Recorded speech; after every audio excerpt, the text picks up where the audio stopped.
I think so.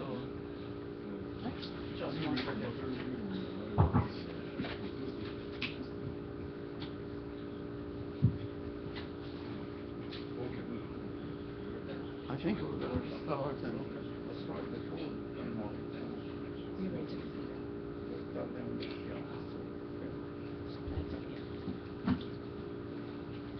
Good afternoon and welcome to today's seminar. We're going to start with a 7-minute video presentation.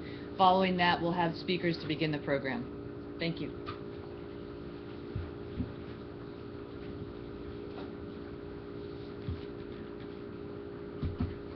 Today is September 11, 2013, the 12th anniversary of the most devastating terrorist attack in the history of the world.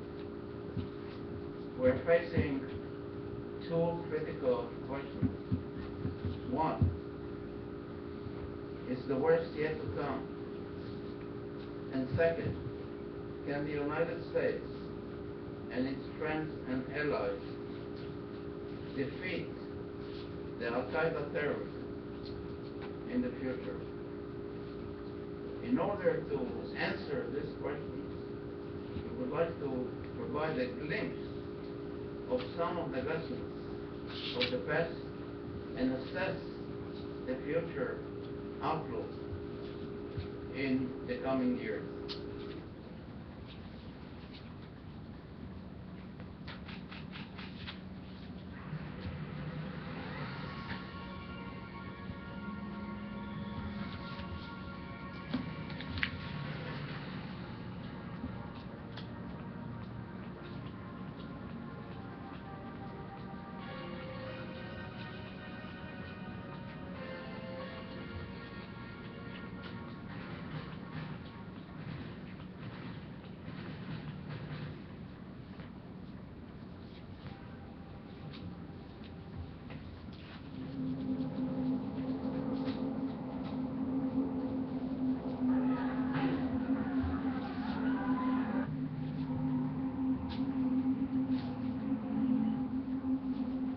A very insidious kind of network and operating in many countries, and now we're simply trying to pull it all together to get a better picture of the nature of that group.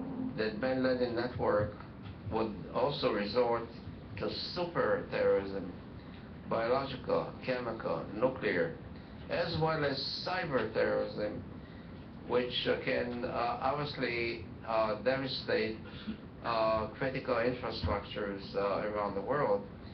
The question is not if, but when, and with what intensity.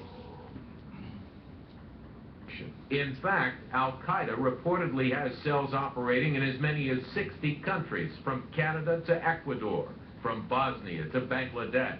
Whenever there is an Islamic cause that they perceive as critical for the survival and development of Islamdom, they would join the cause. So it's a worldwide. They did not understand that kind of links and connections. And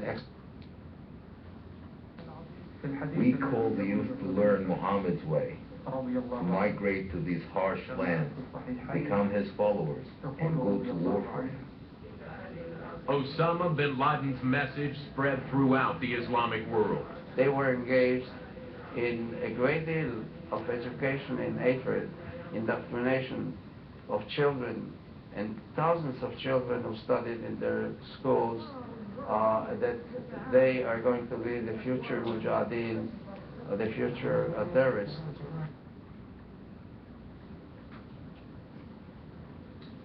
Tragically, Al-Qaeda terrorism will remain a permanent fixture of international life for the next 100 years. There are several factors that support that kind of outlook. One, Al-Qaeda's leader, bin Laden, is dead, but his followers, successors, they still believe in the vision of the culture of death. and extremism. And secondly, we find that the children of today are educated in the culture of extremism and violence, and their children and their grandchildren will follow the same pattern, be indoctrinated for the next 3 generations. And then we have another factor, and that is the existence of an international network of terrorist groups who are affiliated with Al-Qaeda, and they have both the motivation and the capability to strike anytime, anywhere against their perceived adversaries. And finally, we have to keep in mind that it is very easy and inexpensive to mount a terrorist attack, but it is very, very costly and very difficult to prevent one. But make no mistake, we are not going to surrender. Why? Because we believe in the culture of life. We believe in the value system of freedom, civil liberties, and democracy. And this powerful weapon will assist us to bring terrorism under manageable levels and to provide more security for future generations.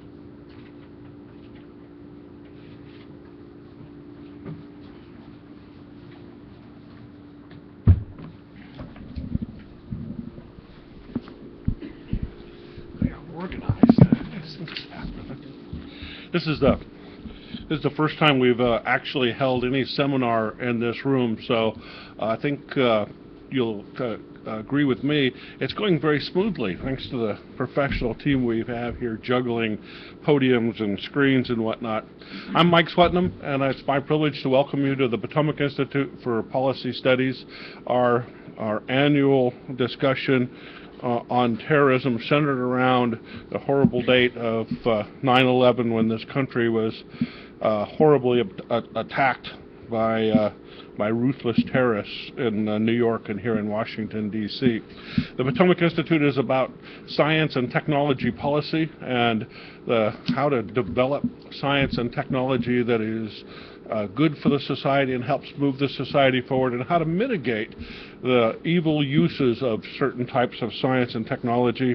We became engaged in the study of terrorism early in the career of the Potomac Institute. The Institute is almost 20 years old. Not long after our founding, the issue of terrorists seeking and using weapons of mass destruction to harm individuals captured the attention of the Board of Regents of the Potomac Institute. And for 15 years, we have been focused on studying all aspects of how evil, insidious terrorist tactic seeks out weapons of technology to use against our society. For almost that entire time, we've been privileged to have at the Potomac Institute Professor Yonah Alexander, who is of world fame and who has been studying all aspects of terrorism for 50 years. He's the author of over 100 books, and during his time here at the Potomac Institute, we have focused almost exclusively on terror in its various forms around the world, in countries, how different parts of the world have dealt with terror, and the different forms and groups and radical extremists who are turning to terrorism in various parts of the world. In late 1990s, 98, 99, into 2000, Yonah and myself and a few others here at the Potomac Institute started a project to look at the various types of terror groups that we thought might be the most dangerous in the world at that time. And we created profiles on them that were published in various forums throughout 1998, 99, 2000, into 2001. And in 2001, about 8 months before the 9/11 event, we produced a profile of Osama bin Laden and Al-Qaeda, which outlined his network, their resources, their goals, their prime objective of attacking the United States. And between the time that it was first published in February and 9/11, I think we were able to give away a couple hundred books to libraries. From 9/11 until December of that year, it sold almost 300,000 copies and has been reprinted in dozens of languages all around the world, and for a long time was the authoritative text on what the Al-Qaeda network looked like. Happy to report that 12 years later, almost all of the individuals that we reported, including their pictures and their backgrounds in that book, are gone and passed away from the earth. There's only a couple left.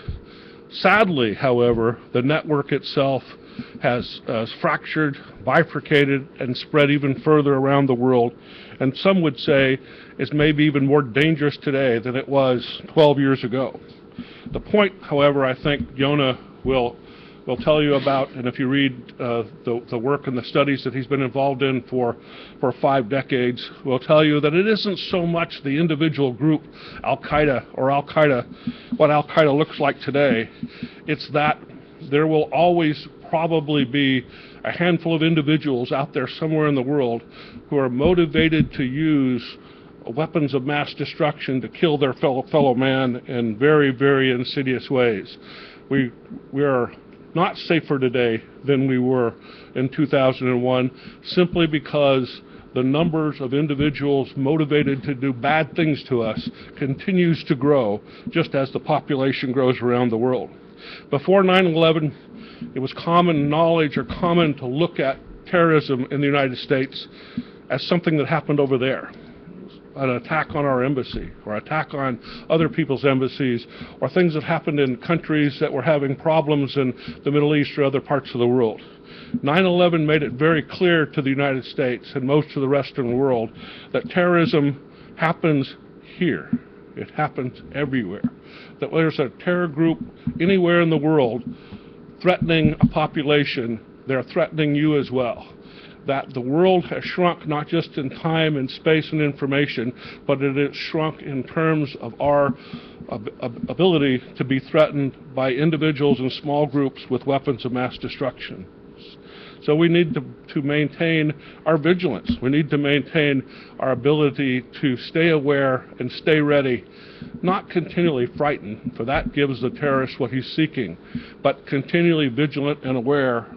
And I hope that days like today, the anniversary of the attack on the United States, will serve to once again, as it should every year, remind us that we're safe only as long as our eyes are open, our minds are clear, and our focus and our dedication to address issues of terrorism remains foremost in our minds. So it's with great privilege that the Potomac Institute continues to host these types of forums.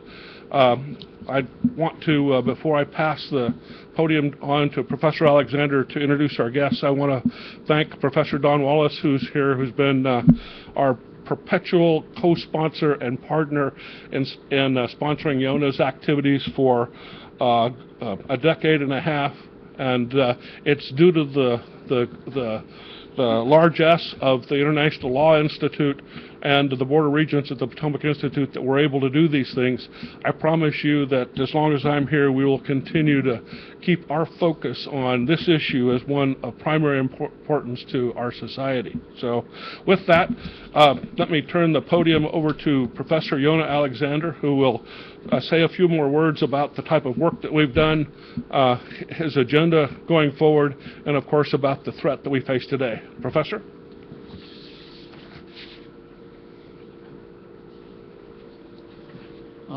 Thank you very much, Mike. As we mark the 12th anniversary of 9/11, the long war that was defined by President Bush still continues, as we know.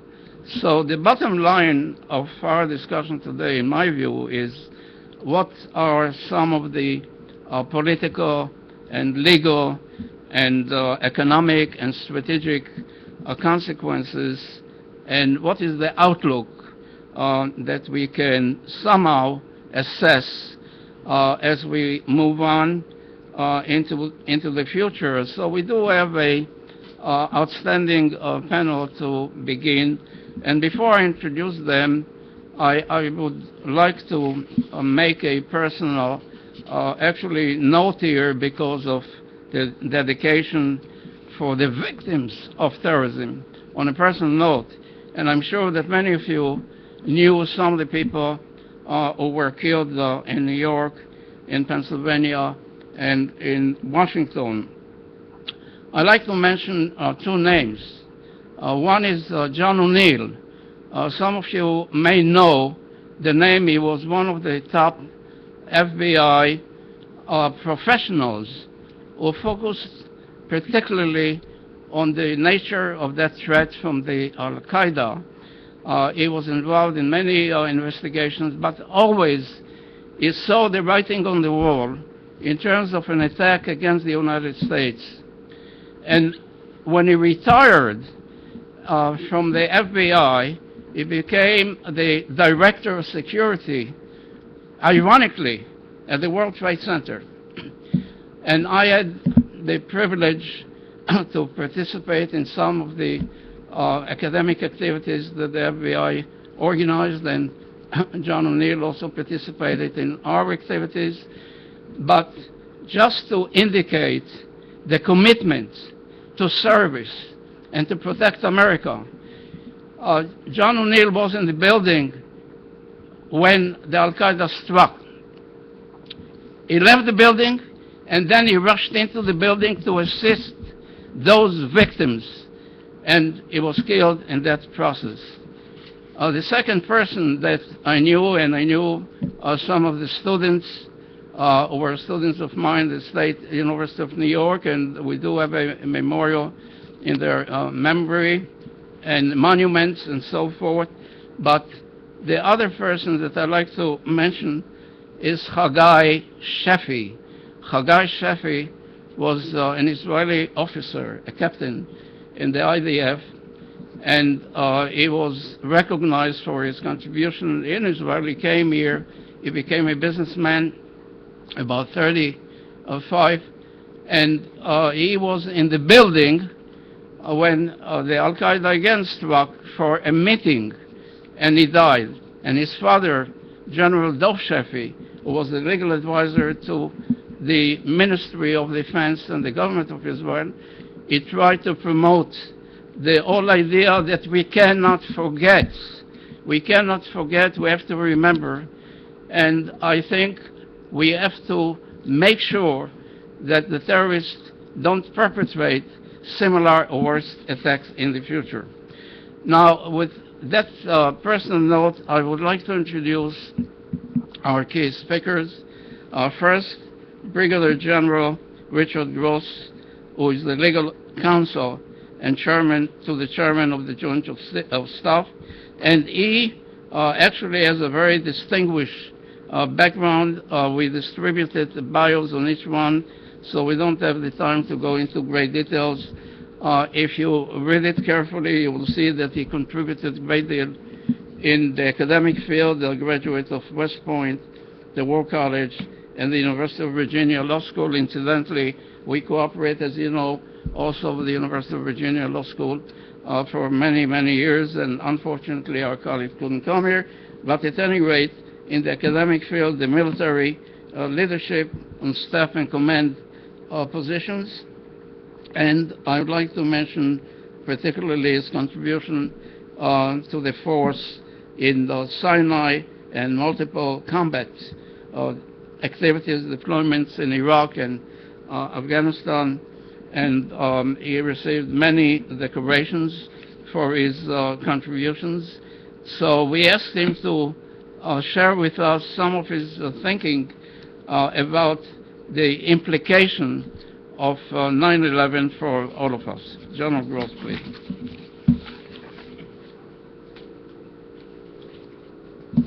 Well, thank you very much, Professor. It's an extraordinary honor to be here, and I thank you very much for thinking of me today and asking me to be here, particularly with the ambassador. And it's an honor to be on a panel with you, and of course, although he stepped out of the room, the chance to meet General Gray, who is a living legend, that was worth the. Oh, there you are, sir. Well, it's worth the price of admission alone to meet him. I do have to state up front, these are my personal views, that I'm not here speaking on behalf of the Department of Defense or the Joint Staff or the United States Army. These are my own personal thoughts and views as I thought about, how would I reflect back on 9/11 and 9/11 lessons learned. It was interesting. I was coming in this morning, I was driving to work, and one of the local radio stations, 107.3, was actually playing back their tape of the events of that morning as they were on the air doing their normal pop music and news and sports, but then when they didn't interrupt their broadcast, but when they started, they were literally watching CNN and talking about what they were seeing, and in the background you could hear the CNN reports that we've all heard so many times, and it really brought back to memory the great loss of that day, the tragic loss of human life. And as they literally were watching the television and talking about it as the second plane hit. I think we all remember where we were the day we first heard about it. I heard about it when the first plane had hit. I was on a training exercise with Special Operations Forces in Hungary, and we heard about the first plane and thought maybe it was a small Cessna, maybe this was an accident or just a tragic accident, and then we heard the second plane had hit the building, and we knew that it had to be more than that. And our lives have not been the same since. I mean, nobody in this room, I think, can fairly say that their lives are the same as they were before 9/11. And I was reflecting on that. I was in Hungary. My wife was at Fort Bragg, North Carolina. There were soldiers in the street, concertina wire laid across the entrances to the post. My kids had guards at their schools. My oldest was 7 at the time. None of my 3 sons remember a world before 9/11. They don't know what it's like to be not in a constant state of war. Now, I realize that that's probably more akin to military kids who see their fathers and their mothers go off to war and come back multiple times, as so many of us have. But I think everybody in the country has kind of dealt with the issue of the fact that we have been in a constant state of war since 9/11, and that's tough. And there have been so many, on 9/11, so many great examples of the first responders who showed great bravery in going into buildings, many of whom didn't return, firefighters and policemen, and then the bravery of the New York City mayor and how he helped all of us uplift after that terrible time. Just so many things that as I thought about those days. Now, Professor Alexander asked me to think about lessons learned since 9/11, and I started with the perspective that obviously I'm a military officer and a military lawyer on top of that. So this is a policy institute. You all think about policy matters, and as a military officer, I don't do policy, as we say. We provide our best military advice to the policymakers to decide what's the right or wrong thing to do. And on top of that, I provide my best military legal advice to the chairman of the Joint Chiefs of Staff and others on the Joint Staff as we advise the civilian leadership, and they, of course, participate in the interagency process. So I thought about it from that perspective. As a military officer, what would I say were lessons learned that I would want you all to think about as you think about policy related to counterterrorism? And so I came up with just a few that I'd like to throw out for your consideration. The first one that I would tell you is that from my experience on multiple deployments to Afghanistan, to Iraq, and other places, that I would tell you that military operations are certainly part of the solution, but they're not all of the solution. We have a saying amongst the military, and you've heard it as well in other settings. If you only have a hammer, you tend to see every problem as a nail. And I would tell you, when it comes to counterterrorism and taking on threats like this, you can't just use the hammer. there have to be other means of addressing terrorism, and I know that this institute, with focus on science and technology and other things, recognizes that very much. But in my experience over the years, from the tactical to the strategic level of the Department of Defense, what I've seen is that whole of government approaches are absolutely critical to getting at the problem of terrorism. The military should not be the only one dealing with it and cannot be the only one dealing with it, and fortunately we are not the only ones that deal with this problem. You know, we have to have diplomatic solutions sometimes. We have to have economic solutions as Treasury and others. We have to have USAID fully involved. We have to have informational things. We have to have the intelligence community. And all these portions of our government come together in the interagency and work together to combat terrorism and the other national security problems that we're facing. And I've seen tremendous cooperation since 9/11. If you know, as you think about that tragedy of that day, and yet some of the things that we've done since then that have made us better as a nation, made us stronger and more resilient. One of the things I would point out to you is the interagency cooperation that we've seen, certainly that I've seen personally, as folks from Justice, from State, from the CIA, from ODNI, from all the other agencies in the federal government have really tried to come together and work together to solve problems. So that's one of my key lessons learned that I would tell you. Military operations, whether direct action or building partner capacity or others, are certainly part of the solution, but they're not all of the solution, from my experience. The next thing I would tell you is related to that at a broader level, that our partners and our allies are absolutely critical as well. And I'm so happy to see the ambassador from Mali here today as part of this, because he's facing in his country the kind of terrorist threats that we've seen as well. And you've seen other countries come to the aid of Mali, both the French, the United States supporting the French. You've seen other African nations coming together to face those problems head on with terrorism. And you know, another saying we have in the military, the only thing worse than fighting in a coalition is fighting by yourself, or fighting without a coalition. And that has been my military experience as well. In Afghanistan and Iraq, when other countries came by our side, whether through NATO and the ISAF, the International Security Assistance Force, when other nations join us in the fight, they bring capabilities, they bring perspectives, they bring different viewpoints, and I think it makes us stronger. It adds challenges, certainly for the military, but I think most of those challenges are well overcome by the benefits of working together as a coalition force. So that's my second lesson learned of things that I've seen over the last 12 years of war. The next thing I've seen that I would tell you, and as a lawyer in particular, is that adherence to the rule of law is absolutely critical in what we do.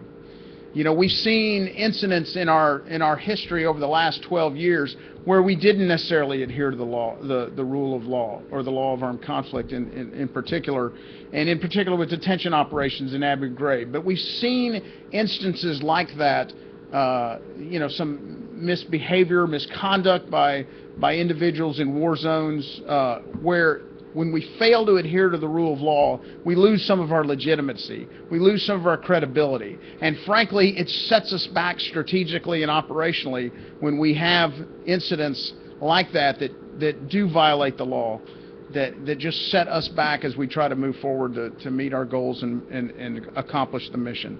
So to me, it's absolutely critical that we continue to follow the rule of law, that we follow the law of armed conflict, that we follow the jus in bello and jus ad bellum rules of armed conflict for us in particular, that we follow domestic and international law as we seek to address the threats that we're faced with. Related to that is, you know, the protection of civilian populations. You know, that's a fundamental tenet of the law of armed conflict, that to the degree possible, our military operations, our strikes, our targeting have to be proportional.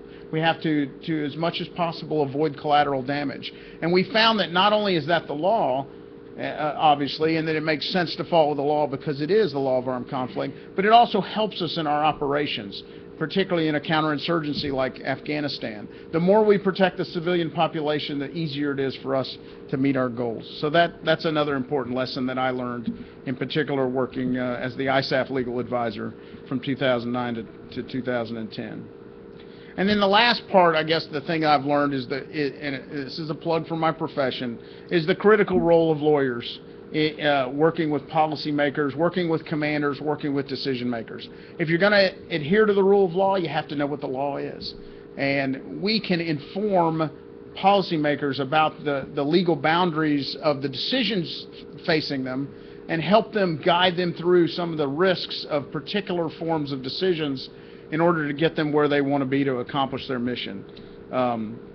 So not only in my profession with trained military judge advocates, military attorneys who understand their profession, understand the rules, understand the law, but are also able to have the courage to speak up to senior commanders and say, hey, sir, this is what the law says. Here's a way to get to where you want to go, but do it legally, morally, and ethically. And that's absolutely critical in my profession.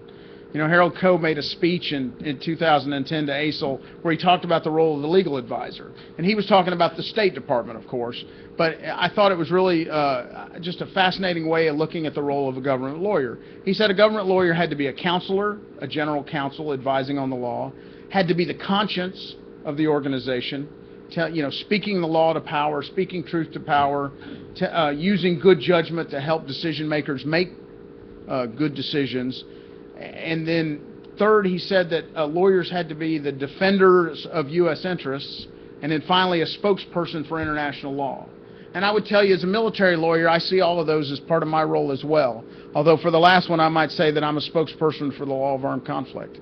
That often in interagency lawyers meetings, I'm the one who has to speak up and say, I think this is what the law says, I think this is what's expected of us as a nation, as a military, and this is what I think we ought to do, and I think that's absolutely critical. So just to close, I thought about how to end this, and right before I came over here, a friend of mine put a quote on Facebook, and yes, I get on Facebook at work. So I thought it was interesting. I thought it was a great way to remember 9/11. So I wanted to read it to you because it was so much more eloquent than anything I could have come up with. 12 years ago today, our United States of America was attacked by a group of hate-filled extremists who crashed hijacked planes into the Twin Towers of the World Trade Center, the Pentagon, and into a field in Shanksville, Pennsylvania. On that day, nearly 3,500 citizens, first responders, and military members died. We must also remember that in the hours and days following that September 11th came stories of incredible human courage, generosity, and spirit. Stories about ordinary people who showed extraordinary character and gave us reasons to be uplifted somehow while we processed our vulnerability. On this September 11th, while we remember the victims who lost their lives without warning, we honor and recognize those who suited up that day, moved forward, and knowingly sacrificed their lives in the line of duty. So thank you very much, and I look forward to the ambassador's comments.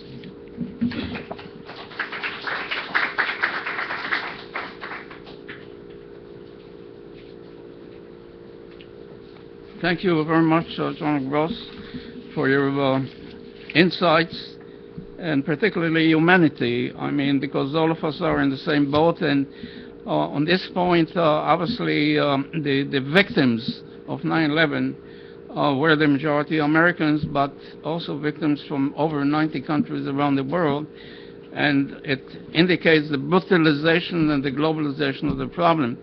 We're very, very proud that we have the ambassador of Mali. Oh, yes. Mike, you want to present it to him? A little gift.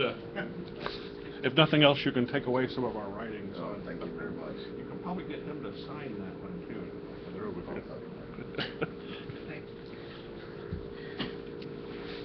go. The ambassador of Mali personifies, I think, the partnership that we have, and we're very, very proud to have in our academic work representatives from many countries, those who are here today, and for many, many years. Now, the ambassador of Mali was gracious to come. We invited him actually last year to speak at our event on Nigeria, but there were problems in the region, and he could not make it, so I'm very pleased that you're able to spend some time with us and to try to provide some assessment as to the situation in the Maghreb, North Africa, and the Sahel, the West Africa, and particularly the case of Mali, that clearly should represent a case study of international cooperation in combating terrorism. Now, as I indicated before, you do have the bio of the speakers. The Ambassador Kaita, he became the ambassador in Washington in January of last year. Prior to that, he has a very distinguished background with the foreign ministry of Mali diplomatic service in other countries such as Egypt and Ethiopia, Kenya, Uganda, Tanzania, and so on and so forth. And he represented Mali in international conferences. In addition to that, he's a prolific writer and lecturer. Welcome, and we then will continue with our program.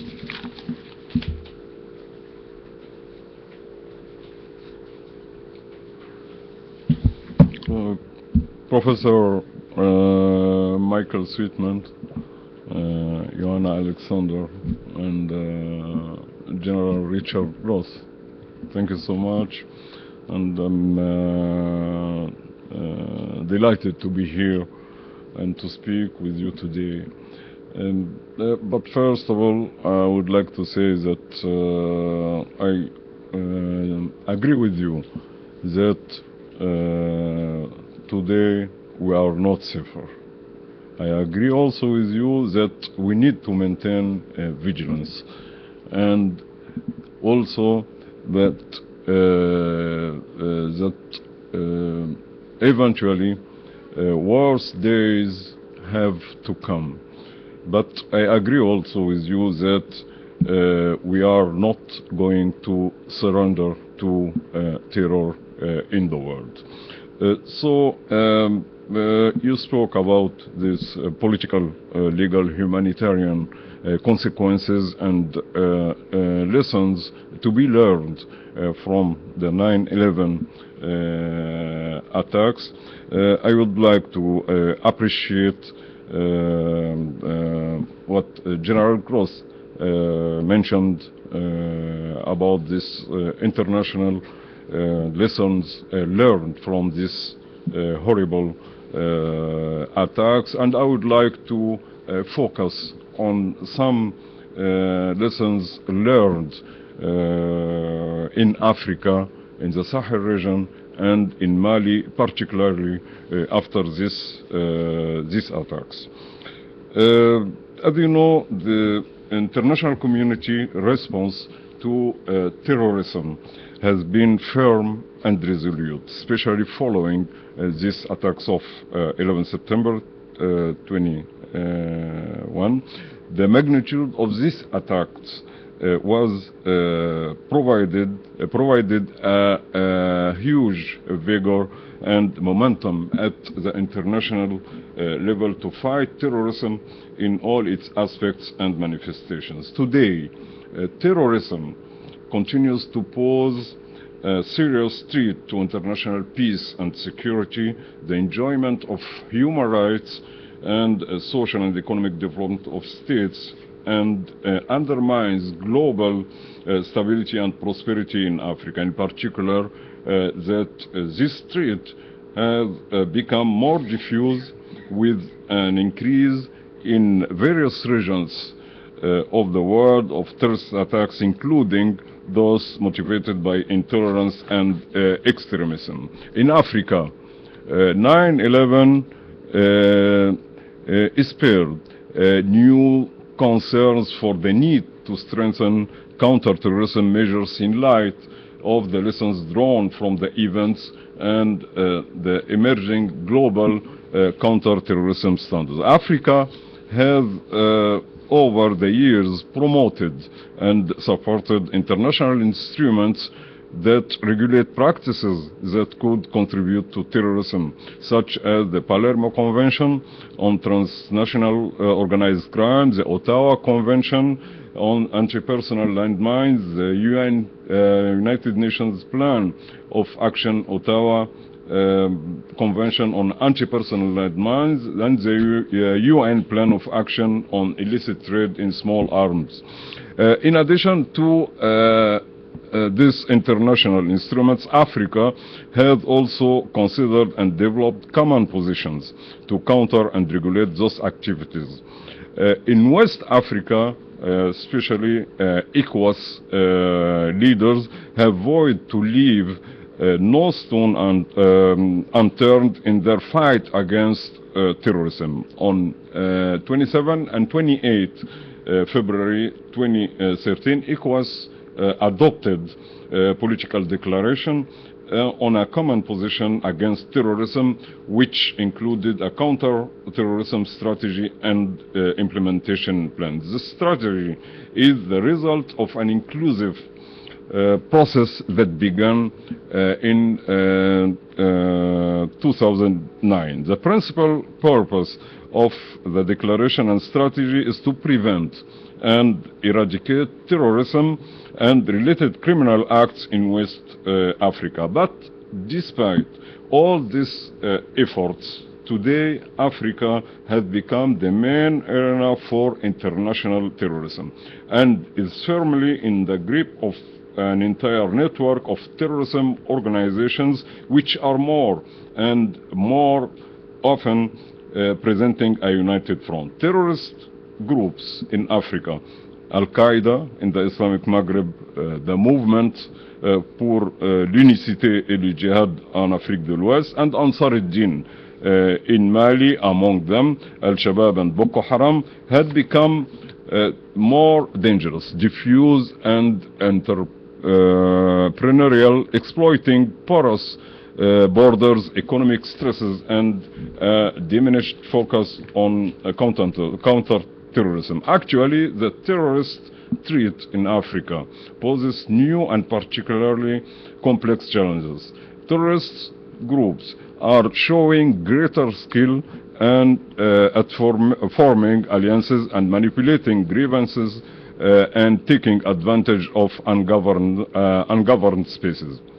Evidently, the changing nature and character of terrorism in Africa is a matter of big concern regarding the connection, in many cases, between terrorism and transnational organized crime and illicit activities such as drugs, arms, and human trafficking, and emphasizes the need to enhance coordination of effort on national, sub-regional, regional, and international levels. Terrorist groups continue to develop their sources of financing, arms, and recruits. Terrorist groups in parts of Africa are exploiting vulnerabilities in some states, including institutions which limited capacity to deal with the threat, porous borders which allow arms, explosives, funds, and people to move largely unchecked. The linkages between terrorism and other scourges, such as the proliferation of weapons of mass destruction, illicit proliferation of small arms and light weapons, money laundering, and drug trafficking, are as dangerous as terrorism itself. These linkages serve as vehicles for terrorism, and it is now widely believed that terrorism cannot be eradicated without eliminating these linkages. Such success had paved a way for Al-Qaeda in particular to shift its center of gravity from Afghanistan and Pakistan to a new sanctuary, especially in Mali and Egypt, closer to European shores. The recent intensification of terrorist attacks in West Africa region, particularly following the escalation of the Niger Delta conflict in 2006 and the resurgence of Boko Haram in 2009, as well as the occupation of northern Mali by terrorist groups in 2012, have alarmed not only West Africa countries but also the broader international community. An arc of instability was stretching across Africa, Sahara and Sahel region, and if left unchecked, it could transform the continent into a breeding ground for extremists and a launch pad for larger-scale terrorist attacks around the world. The terrorist threat in Africa is the product of a merger between political and religious extremism and organized crime. Africa could turn into a pool for the recruitment, training, and financing of terrorists outside the Black continent as well. Finally, terrorists could seize control of such strategic sources as oil, uranium, diamonds, etc. The Sahel region and the Horn of Africa could become the epicenter of the next episode in the war on terror, and the outcome of the conflict in Mali is far from certain.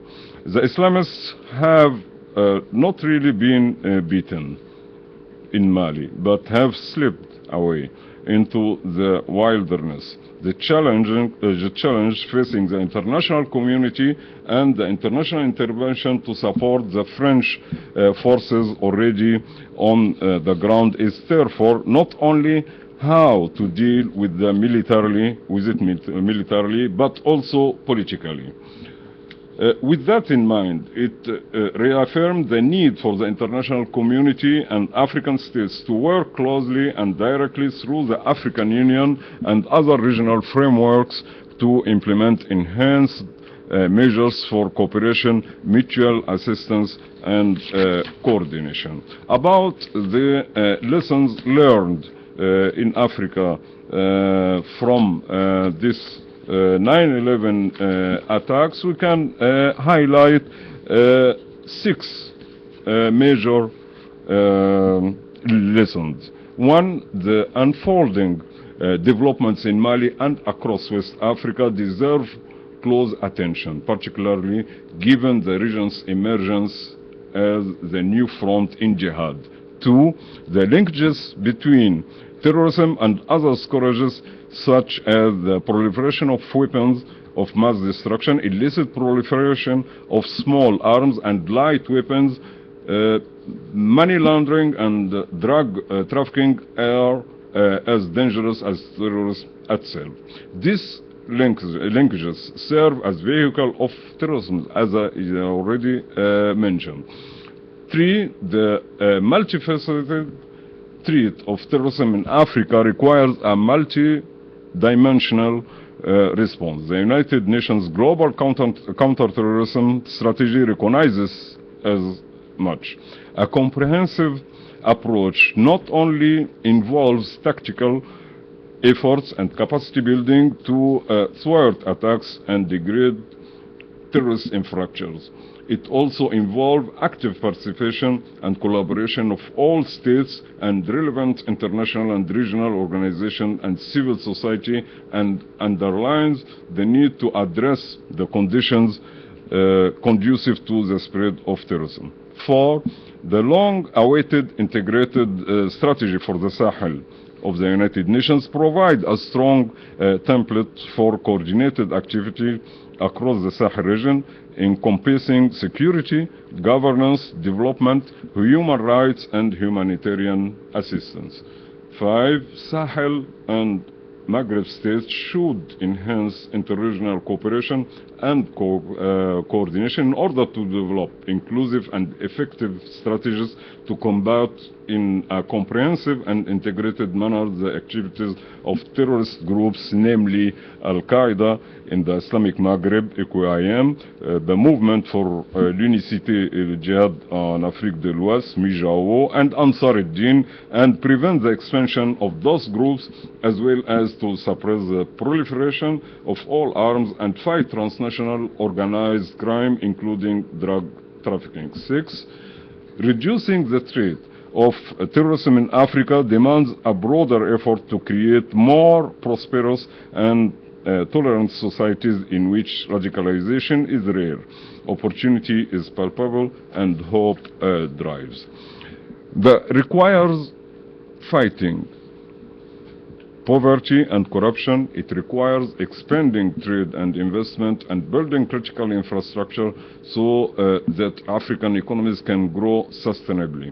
It requires effective conflict prevention and resolution. It requires improving government's delivery of services to their peoples, from quality education to health care to justice. And it requires also ensuring that people are able to hold their governments accountable through this framework and in partnership with the people and governments of the continent.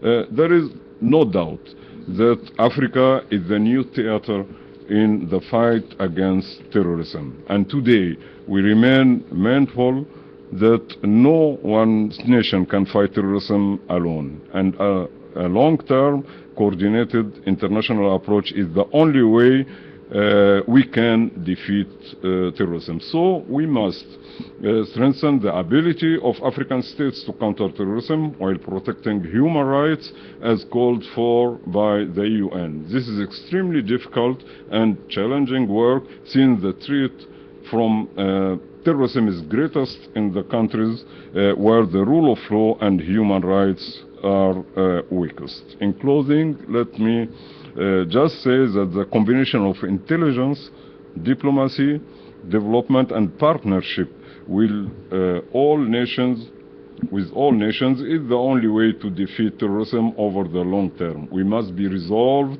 decisive and principled. Let me repeat again, that's a pleasure, a big pleasure, professors, to be here today.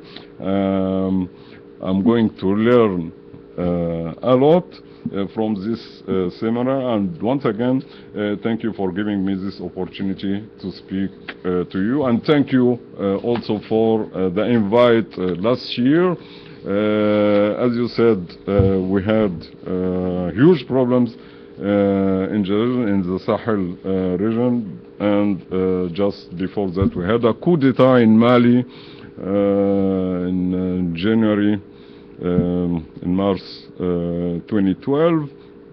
That's why I couldn't come here, but I can tell you that already we concluded the democratic process in Mali. Already we have a new president, Ibrahim Boubacar Keïta, a new prime minister. The new Malian government was installed yesterday, and we are on the rails, we are on the way to reinstall democracy and good governance, but we will be always in need for your help, your advices, and your support for fighting the threat of terrorism in the northern part of Mali and in the Sahel region in general. Thank you so much. Thank you so much. Thank you, sir, so much for Thank you. Thank you so much.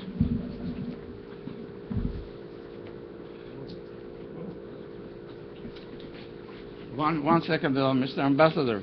We're very grateful for your very profound lessons, and we want to assure you that academically and the Potomac, the international law, and our partners in the academic community, we pay very, very close attention, serious attention to what's going on in Africa. And why Africa, the Maghreb and the Sahel and West Africa matter. We had this report also in cooperation with some of our partners, and the last report dealing with the implications. We have annual reports, so we would like to provide it to you. Thank you again for your time. I know that you came here, you have other meetings, so we're very grateful again that you took time away from your busy schedule, and we are going to continue to cooperate with you. Thank you so much. Thank you. I'm at your disposal anytime. Thank you very kindly. Right. Now we're going to we're going to continue with our formal, I think, discussion right here. We are very fortunate to have Professor Nick Rostow as a commentator to make a few remarks.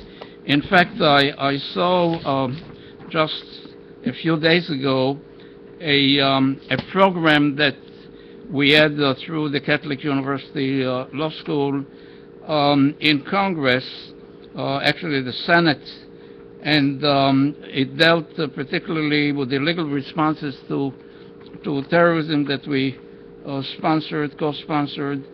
And Nick Rostow, at the time, he was the legal advisor, the National Security Council. This was in November 1988. And many other of our colleagues, like Ace Parks, at that time, he was at the Office of the Judge Advocate General of the U.S. Department of the Army.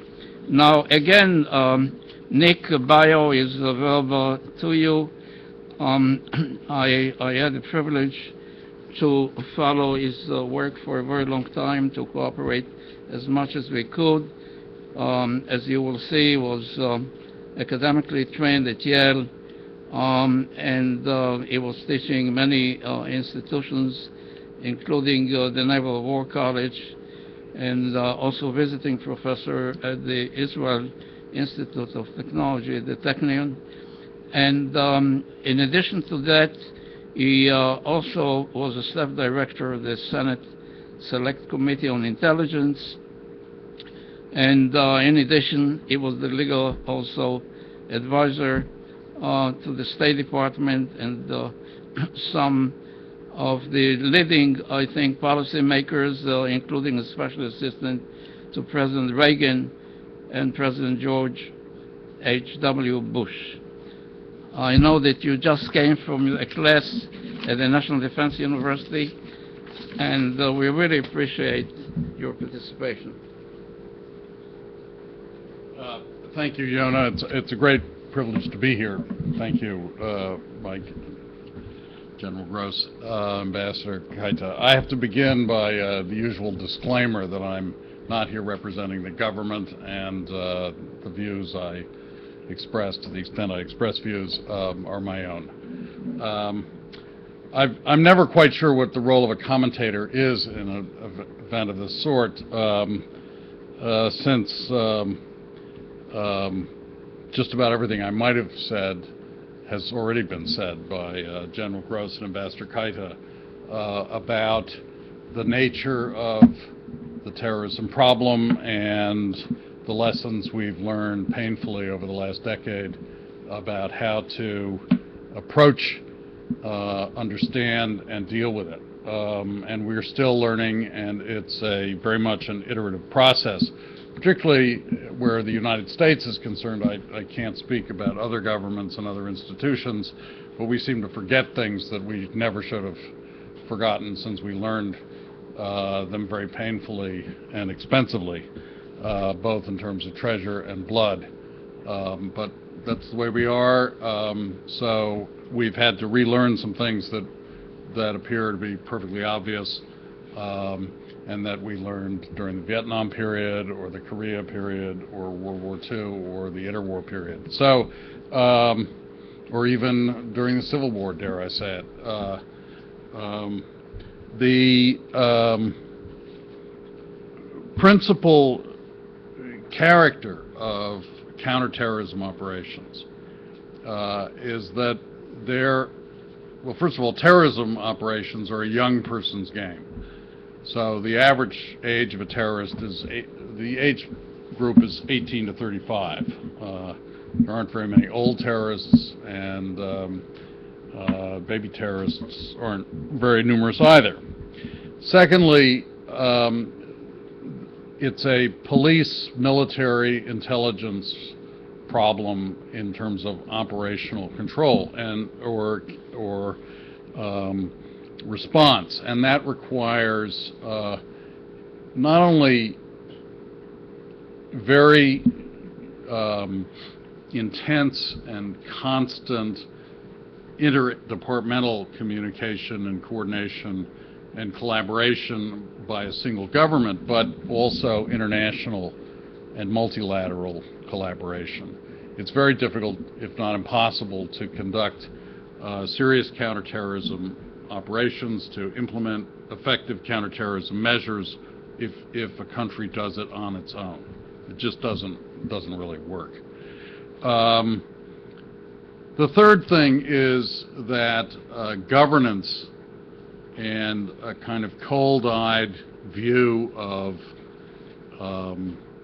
the sources, if you will, or the kinds of circumstances in which terrorists flourish is absolutely essential. And what I mean by this is that there can be no excuses. We live in a world in which the United Nations, 193 or 4 countries now, is unable to adopt a resolution defining and condemning terrorism in all circumstances, because it can't agree on what terrorism is. And that's because for some countries, terrorism in certain circumstances, blowing up a school bus full of children, hijacking an airplane, attacking a government office is not terrorism. And until every country and every government is willing to make no excuses for it, then we're going to have this problem. And I can give you countless, I'm sure everybody in this room can think of examples of countries that have said, well, on the whole, it's not terrorism in that circumstances, or we're going to give somebody a pass. Way back in the early years of terrorist activity, that is the hijacking of airplanes in the early 1960s, when air travel became much more common, the United States was the frequent witness of airplanes being hijacked from here to Cuba. And we became so fed up with it that even when someone hijacked an airplane out of Eastern Europe and flew it to West Berlin, I think, we said, you're going back. Goodbye. That's not a tolerable method of escape from the communist world, protesting Soviet practices, etc. And that's an example of what is required in every culture and in every country. And until that happens, we're going to face ongoing threats and need to take military, police, and intelligence action. I would say the most important thing, the most important single lesson we could draw from the last dozen years is the need to institutionalize best practices that we've discovered and learned, so that we don't have to relearn the lesson the next time there's a 9/11. And a second thing is, I think we've been extremely fortunate in this country that there hasn't been a second attack. It's been a combination of very, very good police work, of very good intelligence sharing and military activity and diplomatic work, and luck. But one of the things that it would be helpful, I think, is if we all were mindful of the fact that perfect security is unattainable. We live with risk. We will always live with risk. And if some additional awful event as happened in 9/11/2001 happens again, we ought to have a less crazy response. It's the kind of event that drives countries nuts. And there's a Greek tragedy aspect to the U.S. response over the last decade of seeing everything through the prism of 9/11. And I don't think it's been entirely productive. It's been extremely costly. And of course, Washington is not a town that can look back and do a cost-benefit analysis of all the measures that were adopted since 9/11 and can't, but somebody's got to do it.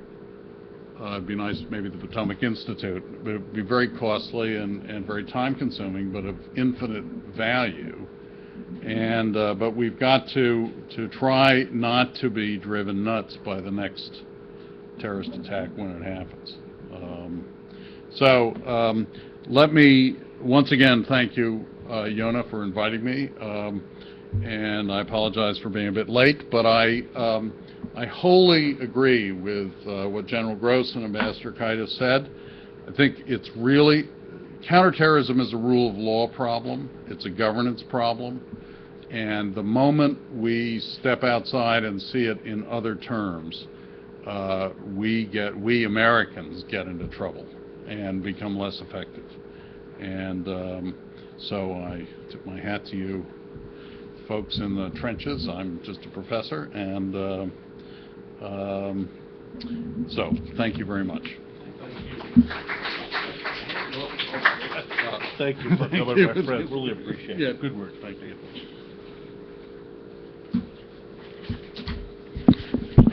Thank you very much, Nick. Again, we appreciate very much you rushing from the NDU to come here and share some of your perspectives. Now I wonder if General Gray would like to make a few comments now. I know you have some other commitment. Would you like to come now up front? It's amazing, how you never listen. Okay. Of course, in case you don't know, General Gray is a great American. I spent 15 minutes explaining to Yonah that I didn't want to say anything and that we're going to let Don go, so you just ignored my recommendation. I never let you. No, I thought that that all of the presenters made some excellent points, and the great trick, of course, is how do you pull all that together and do something about it? And within that construct, in addition to what was mentioned, it bothers me a great deal that we don't have a handle on information operations and how to really do that. In other words, the terrorist capability to really manipulate information and to act very quickly, they're really, in many ways, cleaning our clock, as we say, in this arena. And I don't know how we get the media on the side of right. The media, for all the right reasons, has this idea that they're the protector, and et cetera, and the fifth estate, and they have to get information to the American people.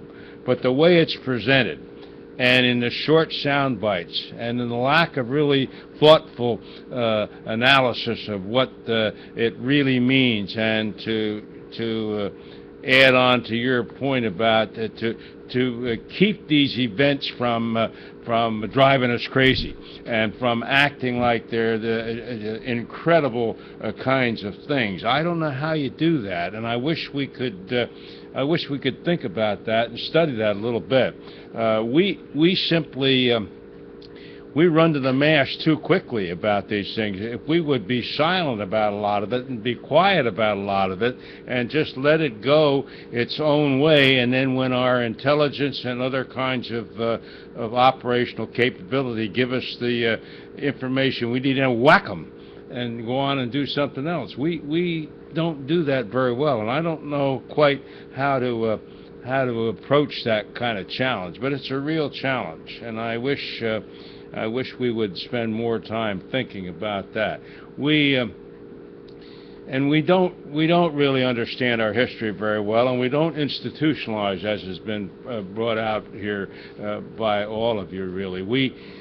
For example, in 1976, we held the first symposium on this terrorist type activity at Quantico, hosted by the FBI with representation from the Central Intelligence Agency and other organizations. And we had a big input from Israel at the time because they were having some challenges in that arena and the like. And we talked about those things, and we actually began then, in the Marine Corps at least, to begin to talk about anti-terrorist training and that kind of thing, and begin to bring that to the forefront.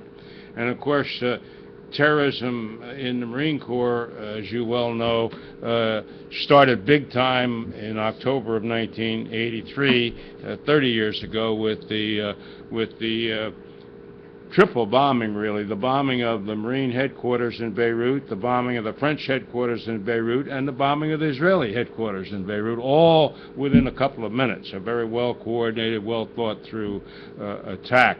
And so, and after that, of course, prior to that, we'd had the embassy in Beirut and then we've had, since that time, the embassies attacked in Tanzania and elsewhere, and the attack on the coast. All of these activities took place, and yet they didn't really seem to get the thought process of the United States and our allies and friends, which is crucial, as you pointed out, didn't get the thought processes going down the trail together. There were a lot of individual efforts, there were a lot of great national efforts, and there were, of course, a lot of great intelligence efforts during that time frame as well.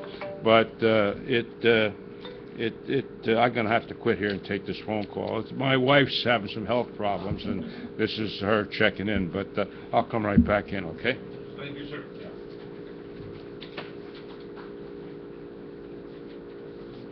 Thank you, General Gray. I think we would like to move on and to have Professor Don Wallace to make some remarks. In fact, before I allow you to do that, when we talk about the victimization of terrorism, what was interesting to see about the Al-Qaeda and the Al-Qaeda affiliates, the Al-Nusra, for example, in Syria.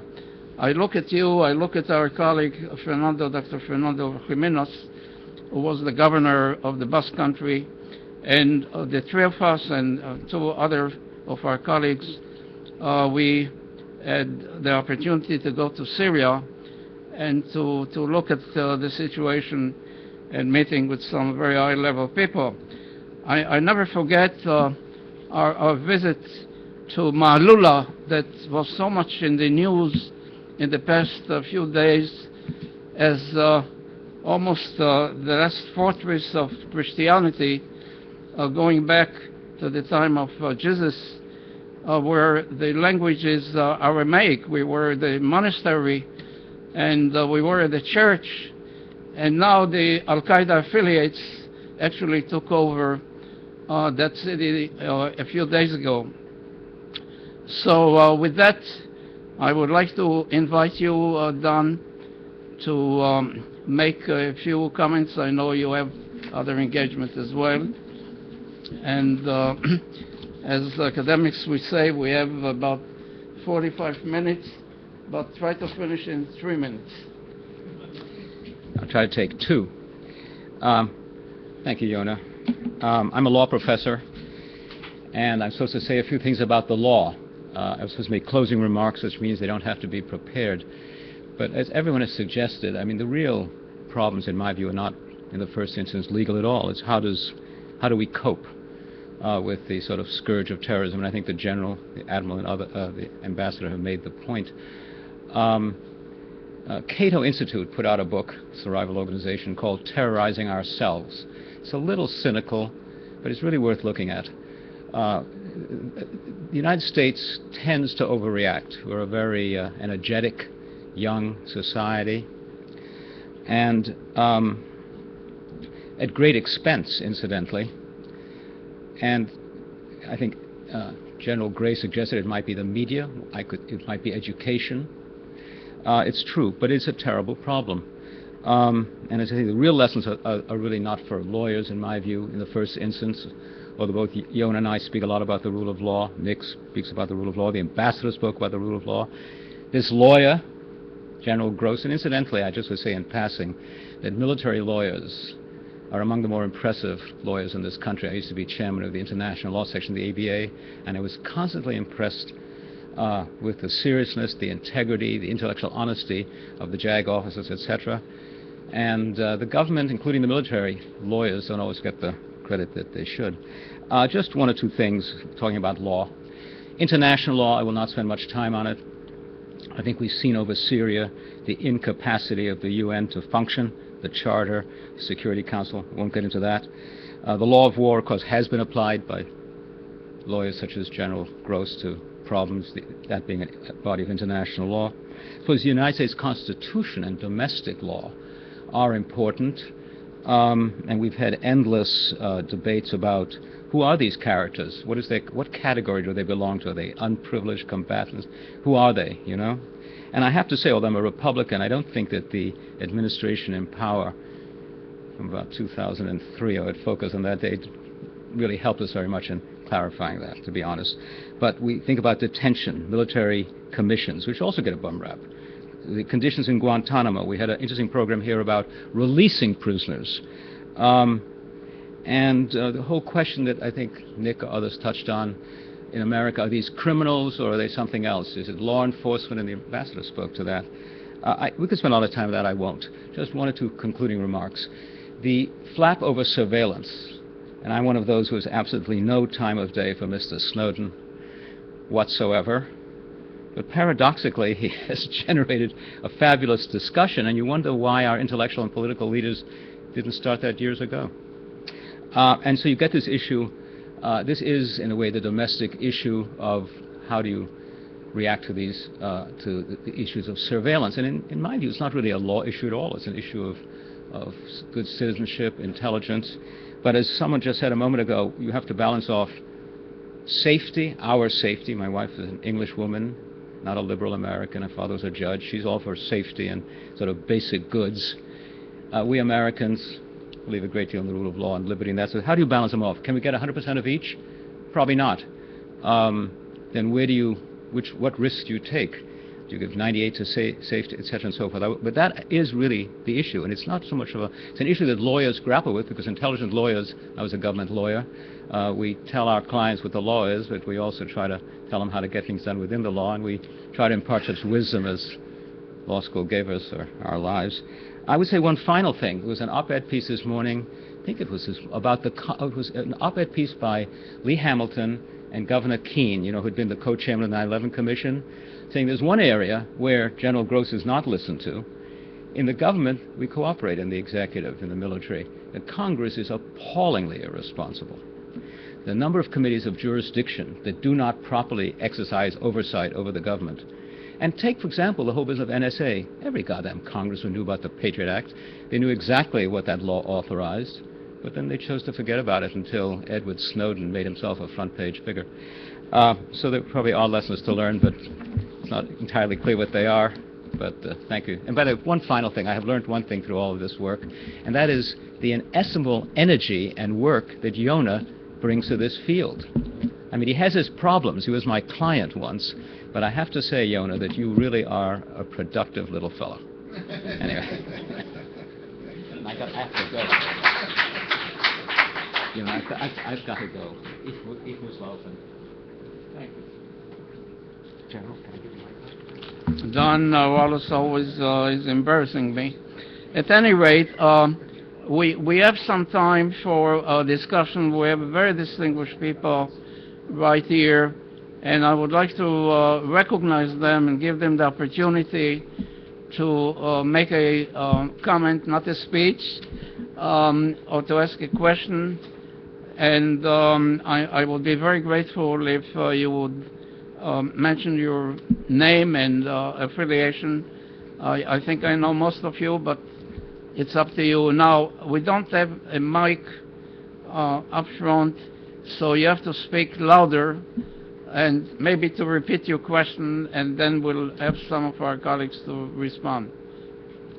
I'm Dr. Kumar, fellow in security at the Center for National Policy. I must commend Yonah and all the speakers, General Gross and the ambassador and Professor Rasta as well as. I basically have 3 points, being a student affairs and a teacher as well, in terms of active research.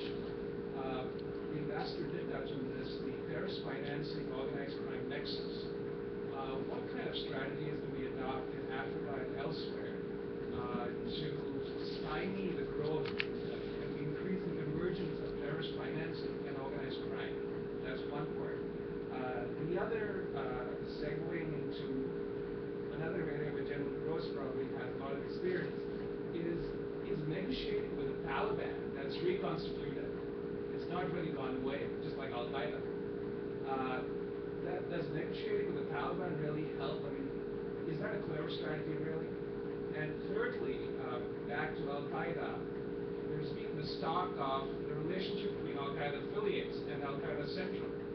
Also, as was mentioned by the ambassador, there is an increasing affiliation and logistical relationship and financial relationship amongst the affiliates themselves.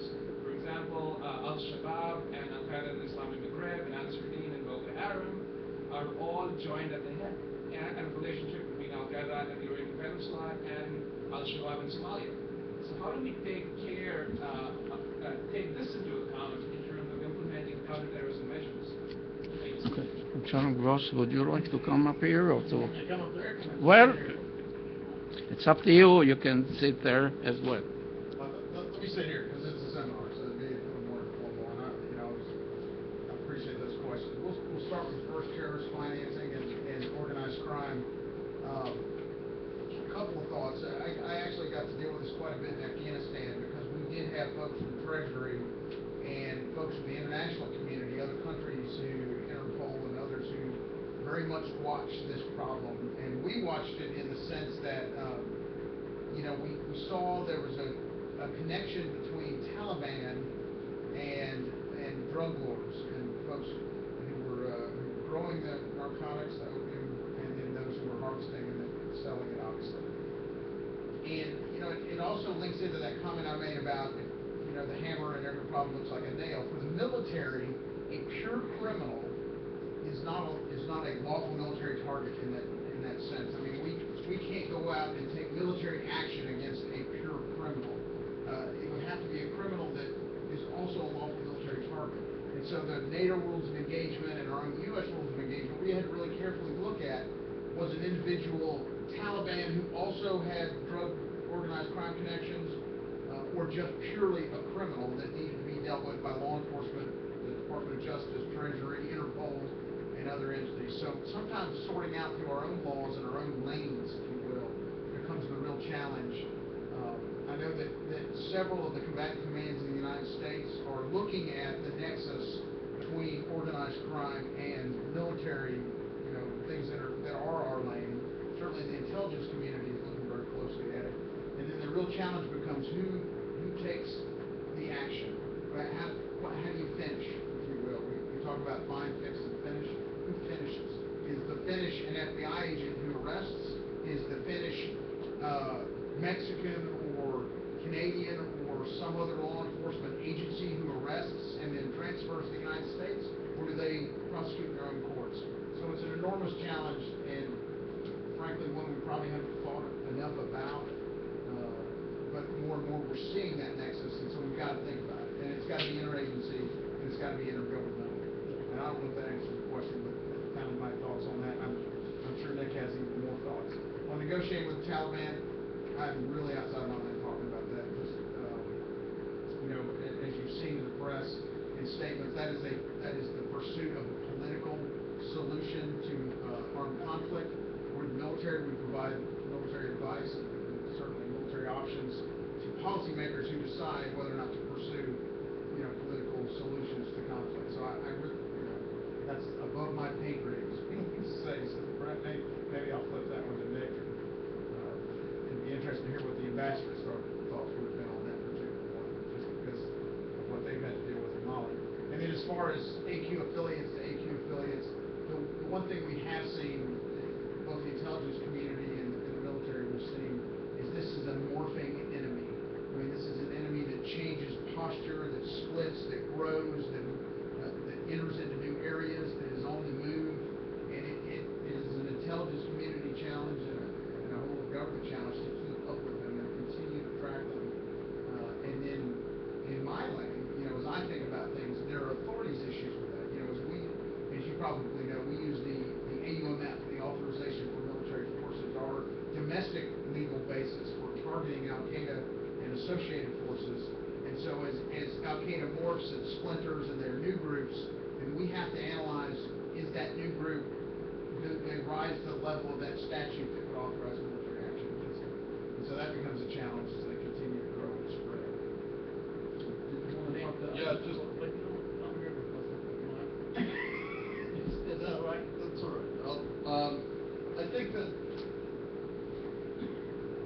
It's interesting. In 2001, the UN Security Council adopted probably the most sweeping resolution ever. It's 1373 on terrorism, which essentially imposed by the vote of the 15 members on the rest of the international community the requirements of the Convention Against the Financing of Terrorism and a few other points as well. In one of the sections that was not funded, it called attention to the connection between organized crime, criminal activity, and terrorism, and called on states to do something. This was not a new problem in 2001. In various regions, such as the Andean region, for example, the connection between narcotics trafficking and political terrorism, insurgency, was very real, had been known for a long time, and was part of the context in which counter-narcotics and counter-terrorism operations in Peru and elsewhere were conducted for many, many years. So it's a complicating factor. It means that the terrorist has sufficient means, but it's not a new phenomenon. It makes life difficult, but it's a common phenomenon. As General Gross said, it really does emphasize the importance of very good intergovernmental and international cooperation in both criminal and purely criminal activity and terrorist activity. I'm going to pass on the Taliban question since I'm not in the government and have no knowledge about reading newspapers about negotiations and efforts to reach a political stabilizing arrangement in that part of the world. And this, I couldn't agree more with General Gross on the problem posed by the morphing character of Al-Qaeda in relationship to U.S. legal authorities to act. I never liked the authorization for the use of military force resolution of 2001. I don't like the wording, and I think it's getting a little long in the tooth.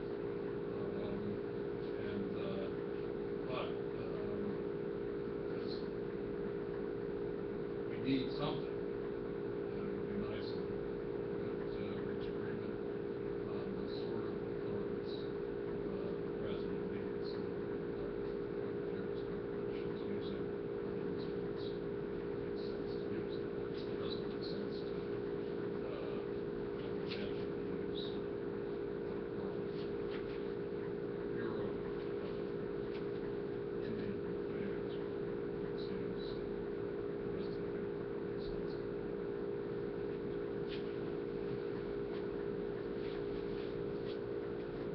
Thank you very much. We have a question, right? Would you kindly, yeah, where? Okay. It's been a fascinating discussion of lessons learned, and there's been a hint of lessons taught here. And I think it could be perhaps equally interesting as look at how the lessons not learned. You might want to add other points. I'd like to raise two, as briefly as I can, or lessons wrongly learned. One is about profiling. Profiling is a word that has been demonized like discrimination and prejudice. These are all perfectly good words in ordinary traditional English, yet they've been collectively demonized. And the two Janets, Reno and Napolitano, both laid down rules in the 1990s against normal profiling. Without those rules, and without rules against enforcement of laws against illegals in the country, 9/11 would have never happened. It was here in Arlington that the DMV gave documents to illegals. And the political culture has never shown a sense of conscience right here in Arlington. I could give anecdotes about that. People have no sense of guilt for having failed society. They still want to do something they think was wrong, undocumented.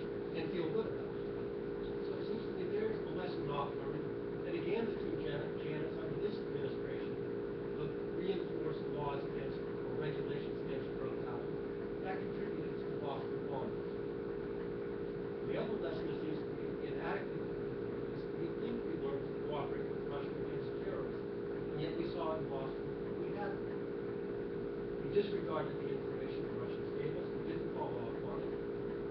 We had a prejudice against it because of deep-set ideological prejudices, which pervade our mass media and other places.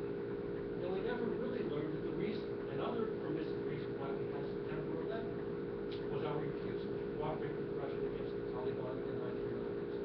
In our viewing of the Taliban instead as a geopolitical asset for helping Central Asia become independent, more independent from Russia.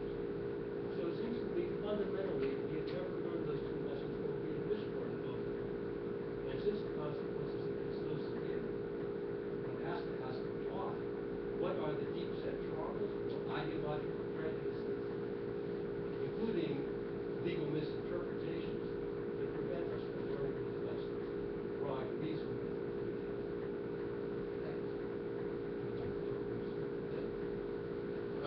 I think it's a very important question that you've raised. And it's, I have my own personal thoughts as to why the United States has handled Russia as the last 10 years, not very skillfully. But there are other areas where mistakes were made at cost.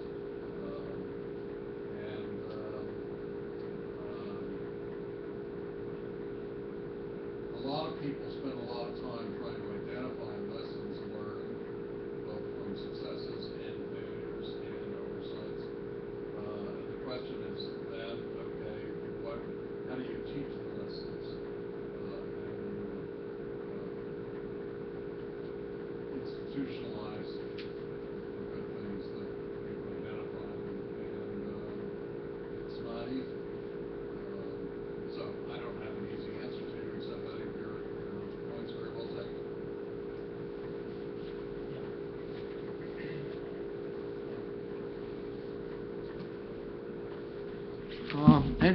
Any other comments or questions? Yes, please. Dr. Rushfield. I'm Charles Sept here at the Institute some of the time. I'm unhappy that something was left out of the discussion. And to some extent, General Gross explained very well in terms of what he does in his short-time life. But the issue that I think he stepped around is what becomes legal in terms of laws of conflict when one side becomes totally loose and unbound. In other words, how bad does it have to get before you guys say, oh, we can't work that way anymore? Now, I have a short story about that. I happened to not go to London, to Geneva, to a meeting on 9/11 for well-known reasons, which I won't explain. But at a later meeting in Geneva again, I had the occasion to have a couple of meals with a very interesting Englishman who had been director of the Counterterrorism Center for a number of years, a very distinguished record. And he struck me with how he emphasized that things had to be done legally. Of course, they had a huge amount of past problems to live down, which they succeeded to some extent. But that happened to be the month during which there were attacks in Israel against school buses every other day. Bombs, nothing fancy about it. Someone put a hand grenade in the bus or the bin. So I asked this friend of mine, I said, how bad does it have to get before you change your argument that we have to rethink what's lawful, what's appropriate, better than lawful, because, outside of the law, if you go away. How do you handle that? And I see that as a challenge to the legal and the policy profession to open the aperture wide enough that you see all kinds of terrible things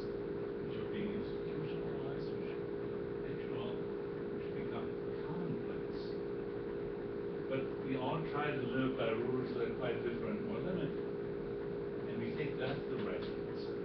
Now, I'm sort of a little bit with the question back there. Are we learning the wrong lesson? Well, let me give you time to think. But yeah, right. And anyway. I'm ready now. Okay. Go ahead. I wonder if I understand you correctly. Are you talking about, say, the U.S. response as being too narrowly legal in response? Well, that's one way, that's a modest way to phrase it. But if you're the president, pretend you're a terrible disaster, so you are stuck with that. And bombs go off all the time in the U.S.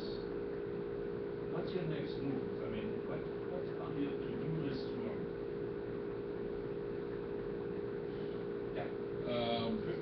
Well, but it's see what not. I mean? Yes. If bombs are going off In the U.S. in the United States. By certifiable terrorists. I mean, on our doorstep. That's good enough. Okay, but in order to do something, you have to know something about who's doing it, why, and so on. Well, but who's doing it, where? Absolutely. So that you can do two things. You can take some proactive measures. You can defend the population. If you can, and what? Where do you look? I mean, what's on your to-do list tomorrow? You have to look at the usual suspects, I suspect. There's no law against it. Except this last one. Well, you do what you have to do in order to defend your population. The issue I suspect you're getting at is, do people occupy kind of legal no man's land where it's fair game to do whatever you want to if you can lay your hands on them, which I don't agree.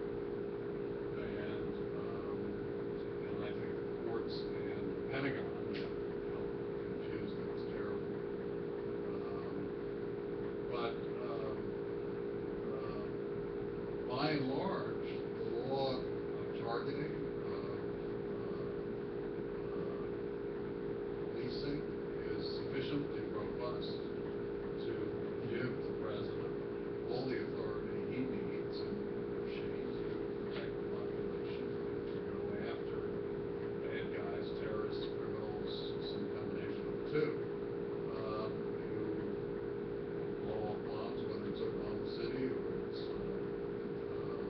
World Trade Center in 1993. So it's, I don't see it as a legal authority problem, it may be a legal definition.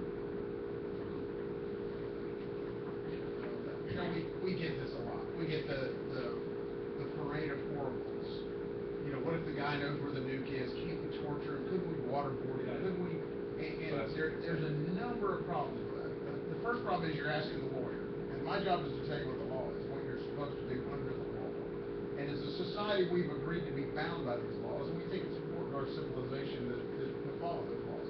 If we don't like the laws, then there's a political process to change that. But it's not my process to change it. I'm a lawyer. I tell you what the law is, not what it ought to be, or not what it should be, or what you think it ought to be, or what somebody else thinks it ought to be, or you know. And so I lay out for commanders, chairmen, whoever I'm advising. Here's the parameters of the law. Here's what's black and white. Here's what's gray. Here's the risks of going into gray. And here's the threat. Because you know, and it's fairly easy when it's the president making a decision to bomb a building full of civilians because there's a guy in there with a nuke that can hurt more civilians, you know. But the problem is that those kind of decisions then flow down where it's less of a harm and less of a decision maker. You know, the incident in Iraq where the lieutenant colonel battalion commander puts a weapon to a detainee's head, threatens to shoot him if he doesn't tell him where the IEDs are. You know, that's a famous case because the individual ended up getting elected to Congress. But that's a famous, and so the problem is, so where do we draw the line? I mean, where is it just the president who can violate the law? Is it the president or senior commanders? Or is it all the way down to whoever thinks that it's an important enough situation and the law should be overwhelmed? So that's a question you have to ask. So I think you're asking the wrong person in this case. Because this is a decision for decision makers and policymakers, not for lawyers. So my job is not to tell you what the law is. My job is to tell you what the law is. And give you your left and right limits, and then tell you what the risks are of getting too close to those limits or crossing them. So that's one thought. The other thought is, do we want to become the type of civilized society, or do we want to become the kind of society that routinely violates the law? In the question of safety, and I think Professor Wallace really put it well. You balance liberty and safety, and there's always that. The military guys, we're over here on safety. We want to preserve safe society. That's what we want to do. That's naturally where we are. Then on the other side, there are folks who feel very strongly about individual liberties and freedoms, and that those overwhelm, and it changes.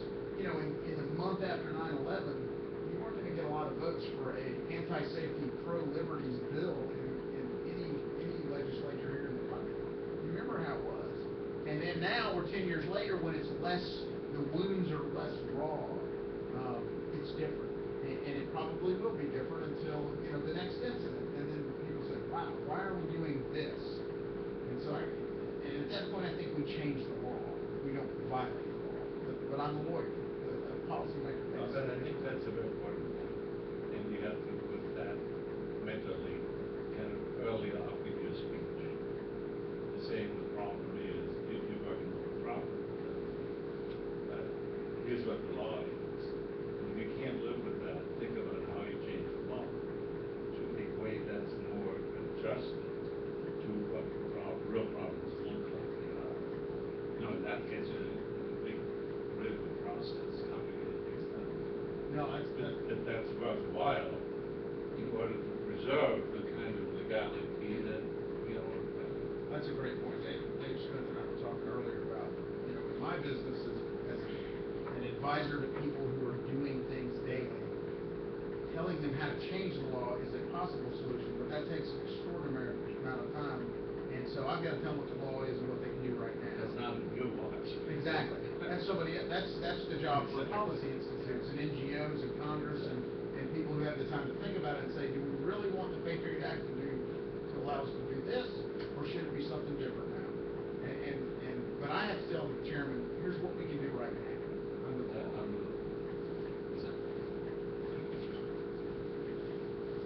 Thank you for that.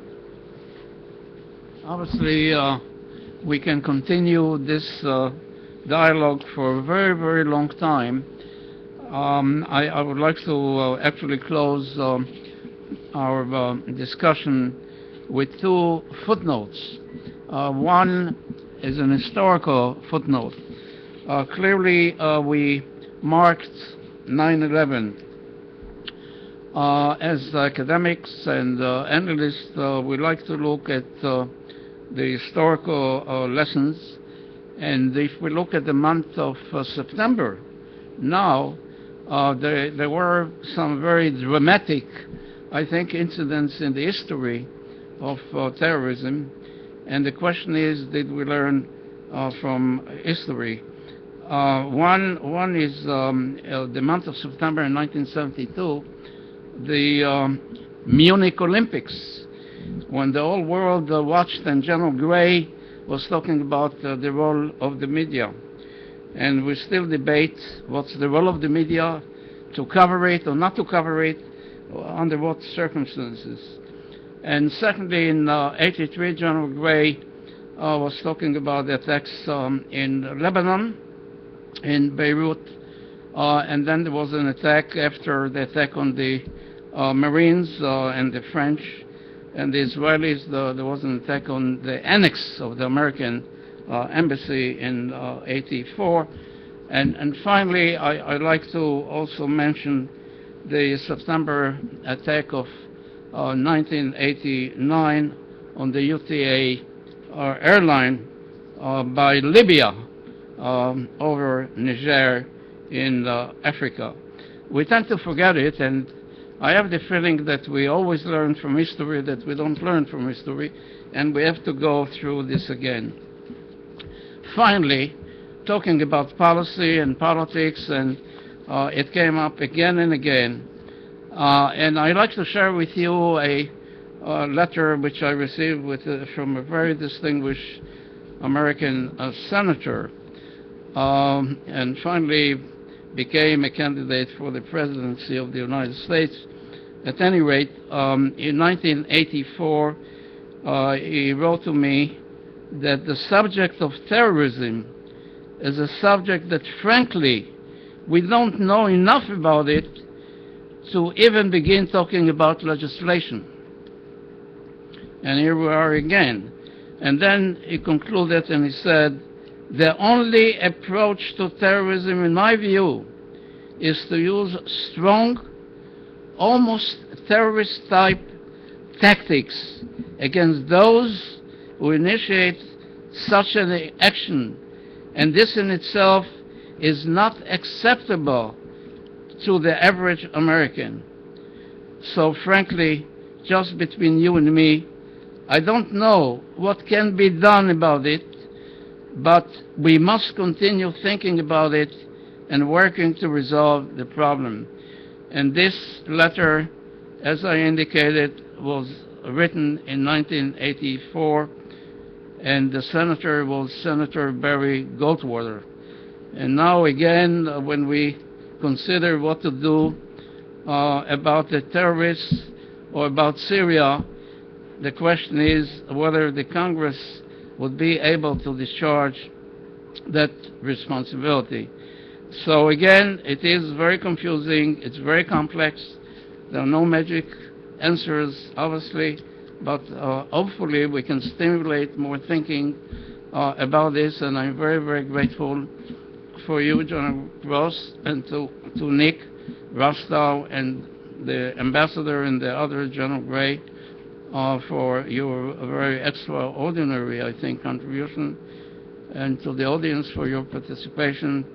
And I do hope that next year, when we meet to mark the anniversary, we'll have some more productive, hopefully, responses how to deal with that challenge to civilization.